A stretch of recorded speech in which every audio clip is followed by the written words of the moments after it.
if you want to have more control over your tab view, this is the perfect way to do it. So I recently built a settings menu, which is supposed to be different for each tab in my tab view. But if you see on the preview, it kind of gets stuck on one tab and it doesn't change properly.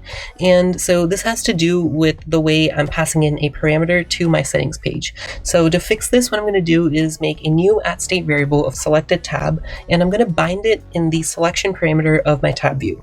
And this tells Xcode that I want the index of the item that's being shown to the user to match with the selected tab value that I've just binded. So if I change the selected tab, it'll change the item that's shown. And if I change the item that's shown, it'll change the selected tab. And so the item that's so-called inside of my for each loop is a Z stack with several components. And so I can just add a .tag of tab index, which is the value from the for loop that we've been using so far.